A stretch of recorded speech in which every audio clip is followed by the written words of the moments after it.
Thiruvananthapuram Nedumangad petrol pump ജീവനക്കാരനും auto ഡ്രൈവറും തമ്മിൽ അടിപിടി. ഓട്ടോറിക്ഷ പമ്പിനകത്ത് പാർക്ക് ചെയ്യുന്നതുമായി ബന്ധപ്പെട്ടായിരുന്നു തർക്കം. വിവരങ്ങളുമായി തിരുവനന്തപുരത്ത് നിന്നും ആഷിഖ് റഹ്മാൻ ചേരുന്നുണ്ട്. ആഷിഖ്, എന്താണ് സംഭവിച്ചത്?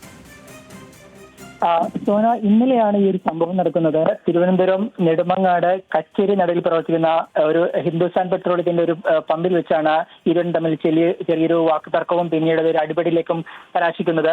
ഈ പമ്പിൽ ഇന്ധനം നിറച്ച ശേഷം പാർക്ക് ചെയ്യാൻ ഈ എത്തിയ ഓട്ടോക്കാരൻ ഈ പമ്പിലെ ജീവനക്കാരോട് ആവശ്യപ്പെടുന്നു. എന്നാൽ ഈ ജീവനക്കാരെ ഇത് അനുവദിക്കുന്നില്ല. തുടർന്നാണ് ഈ വാക്കേറ്റം ഉണ്ടാകുന്നത്. ആദ്യഘട്ടത്തിൽ ഈ ജീവനക്കാരനാണ് ഈ ഓട്ടോയിലെത്തിയ വ്യക്തിയെ ആക്രമിക്കുന്നത്. തുടർന്ന് ഈ ഓട്ടോയിലുള്ള വ്യക്തി തിരിച്ചും ആക്രമിക്കുന്നുണ്ട്. പിന്നീട് കൂടെയുള്ള ആളുകളാണ് ഇവരെ രണ്ടുപേരെയും പിന്തിരിപ്പിക്കുന്നത്. നെടുമങ്ങാട് ഓട്ടോ ഓടിക്കുന്ന ശ്രീകാന്താണ് ഈ പമ്പ് ജീവനക്കാരനെ ആക്രമിച്ചത്. ഈ ജീവനക്കാരന് കാര്യമായ പരിക്കില്ല എന്നാണ് ഇപ്പോൾ മനസ്സിലാക്കുന്നത്. തുടർന്ന് ഈ പമ്പ് ജീവനക്കാരൻ പോലീസിൽ പരാതി നൽകിയെങ്കിലും പിന്നീട് പോലീസ് വൈകുന്നേരം ഇരുവരെയും സ്റ്റേഷനിലേക്ക് വിളിപ്പിച്ചെങ്കിലും ഇരു കൂട്ടരും ഹാജരായിട്ടില്ല എന്നാണ് മനസ്സിലാക്കുന്നത്. എന്തായാലും ചെറിയൊരു അടിപിടിയാണ്, പക്ഷേ അത് ഒരു പരാതിയിലേക്ക് പോയിരിക്കുന്നു. പക്ഷേ അവർ പോലീസിലേക്ക് ഹാജരായിട്ടില്ല എന്നാണ് മനസ്സിലാക്കുന്നത്. സോന.